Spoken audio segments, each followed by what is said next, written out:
Welcome to the Childcare Director's Chair, the podcast for bold educators who are ready to lead, grow, and shake things up in early childhood education. Whether you're a teacher eyeing that lead role, a lead stepping into leadership, or a center owner dreaming big, this is your space to grow with purpose and leave your mark. Hosted by heart-centered leadership coach Erica Saccoccio, each episode brings you real talk, actionable tools, and a contagious laugh or two, all designed to help you step into your next level with confidence. So pour your coffee, pop in those earbuds, and take your seat, because your leadership journey starts right now in the Childcare Director's Chair. Hello, my friends. Let me ask you something. How often do you stop and think about the impact that your emotions have on people around you? I don't mean, did you have a bad day or one off? I mean, truly recognizing how your energy, your tone, your words, and even your body language shift the atmosphere in your program. In childcare, our leadership presence doesn't just affect the staff, it affects the kids, the families, and honestly, even the reputation of your center. And emotional intelligence isn't just another leadership buzzword. It's the very thing that separates leaders who burn bridges from leaders who build them. So, hello, my friends, and welcome back to the Child Care Director's Chair podcast. In today's episode, we're going to talk about it. I'm your host, Erica Saccoccio. For those of you who don't know, I am a childcare owner, multi-site director, passionate advocate for educators, and your no-nonsense guide through the wild world of leading in early childhood education. And around here, we don't sugarcoat it, honey. We do not cover up the hard stuff. We spill the tea about what it takes to run a thriving program, lead strong teams, and make childcare a profession that families respect and communities rely on. And today, we're talking about one of the most overlooked but powerful skills you can bring to the table as a leader, and that is emotional intelligence. Now, here's where we're going today.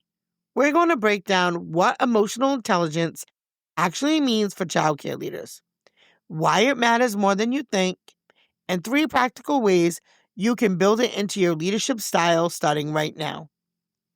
And along the way, I'll share real-life examples that you can relate to, because let's face it, we've all had those moments where our emotions have gotten the better of us. And stick around to the end, because I'm going to give you a challenge that can change the way you lead this week.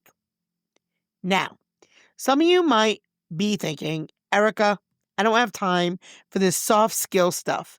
I'm drowning in staffing issues, compliance deadlines, enrollment goals, and family communication. Well, don't worry. There's plenty of people talking about that right now. Just hop on social media. And I hear you. And those things are real. But here's the truth. Emotional intelligence isn't just one more thing on your plate. It is the plate. It's the plate that holds everything together. Think about it for a minute. You can have the best systems in the world, the most detailed policies, and the strongest curriculum. But if you don't know how to manage yourself and connect with people, those systems, honey, are going to crumble. Staff are not going to stay, parents won't trust you, and children won't feel safe. And emotional intelligence is the multiplier that makes every other skill more effective. And without it, you'll constantly be putting out fires, but with it, you'll lead from a place of calm, influence, and trust. And that's what actually keeps your center running strong. Now, don't just take my word for it. Let's talk about it. So Dr. Daniel Goleman, a psychiatrist who literally wrote the book on emotional intelligence. His research on leadership found that while IQ and technical skills matter, they pale in comparison to EQ when it comes to predicting leadership success. In fact, it showed that nearly 90% of the difference between high-performing leaders and their peers can be traced back directly to emotional intelligence skills like self-awareness, empathy, and relationship management. That means if you want to lead at the highest level in childcare, or any field to be honest, EQ isn't optional. It's essential. So let's dig into this. Self-awareness. Self-awareness is step one, and it's harder than it sounds. Think about this. How many times have you walked into your center after a stressful morning commute or an unexpected licensing call without even realizing it, you might have snapped at somebody? Maybe it was short words with a teacher or a frustrated sigh at the front desk. The thing is, everyone in the building just took a cue from you. So self-awareness means noticing your own emotional state before you dump it on everyone else. And leaders who master this skill can step back. They breathe and they ask, what do I need to do to show up better today so my team feels safe and supported? And that one shift can completely transform your program's culture. Now, let's talk about empathy. That's like the secret to retaining staff and building loyalty. Here's the reality. Teachers don't just need a paycheck. They need to feel seen, heard, valued, loved, all the things. And when a staff member comes to you upset, emotional intelligence gives you the pause button. You need to listen with your heart first and then respond with the strategy. And it doesn't mean you always say yes or bend the rules. It just means that you connect before you correct. And that moment of empathy, of saying, I get it, I hear you, can be the difference between a teacher who's ready to walk out the door and the one who decides to stay and fight for your mission with you. And I promise you, I have been there. I had a teacher maybe about 5 days ago who was ready to walk. And 5 minutes with her, and she came back in and was like, geez, I'm really sorry. I just kind of have a lot of stuff going on. And, just some things made me really frustrated today. And, I thought about it and I probably could have handled that better. So not only was my emotional presence able to help her turn around quick, she also had been skilled and been in what's the word I want to use?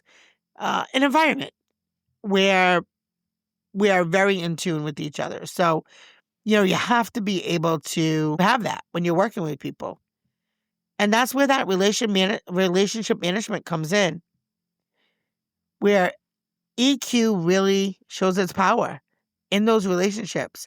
And in childcare, we deal with parents who are stressed, teachers who are overwhelmed, and children who soak up every ounce of the environment that we create. And your ability to de-escalate conflicts, to inspire your team, and to build bridges instead of walls, that's leadership gold. So think about the best leaders you've ever had in your life. Chances are they didn't just know their job, but they knew how to connect with people. They knew how to manage hard conversations without destroying relationships. That's emotional intelligence at its finest. And in childcare, it might just be the single most important leadership skill that you can develop. So here's the challenge that I have for you this week. The next time you feel your frustrating rising and you're frustrated and you're like, whatever it is, right? Whether it's that over the last minute call out or that parent complaint or licensing visit, pause. Literally take one deep breath before you speak. And then you ask yourself, what outcome do I want here? Do I want this staff member to feel supported or shut down? Or do I want this parent to trust me or doubt me? That one intentional pause can shift your entire response and set you apart as a leader who leads with wisdom instead of just reacting. So if today's episode hit home, I want to personally invite you to keep the connection going and our conversation going. So join me tonight, yes, tonight on Zoom and every Wednesday night in our Trailblazer Leadership Group. This is where childcare leaders like you, emerging leaders, empowered leaders, and visionaries come together to grow and learn and lead at the next level. Just head on over to our website, click the membership tab, and fill out your contact info. And don't forget to use the discount code to get your first month, September, for free. It's my gift to you. I am positive you'll love our group. And I can't wait to see all of the amazing leaders that you're going to become as we work together to strengthen your programs, communities, and our industry. Now, before we wrap up, I do want to give a big thank you to our leadership friends at Jackrabbit Care. They're passionate about supporting directors just like you and would love to invite you to book a free demo. Jackrabbit helps you lead your enrollments, communications with families so they're more effective, two of the biggest headaches for every director that I know. So check them out and see how they can support your leadership journey. And let me leave you with this little reminder. Emotional intelligence isn't soft. It's strong. It's the skill that leads you to lead with influence instead of intimidation. When you master it, truly master it, you don't just change how people see you. You change how they feel about themselves under your leadership. And that's a mark of leadership worth following. So thank you for tuning in to the Childcare Director's Chair. And please don't forget, I'll see you tonight at our Trailblazer Leadership Group. And of course, right back here next time. Until then, keep leading with heart and excellence. You've got this. That's a wrap for this episode of the Childcare Director's Chair, where we believe leaders aren't born, they're grown. If something sparked for you today, share it, shout it out, or pass it along to the next bold changemaker in childcare. Don't forget to subscribe, leave a review, and stay connected with Erica Saccoccio for more real talk leadership tools and a whole lot of inspiration. Until next time, lead with heart, grow with fire, and always remember, the chair is yours. Now own it.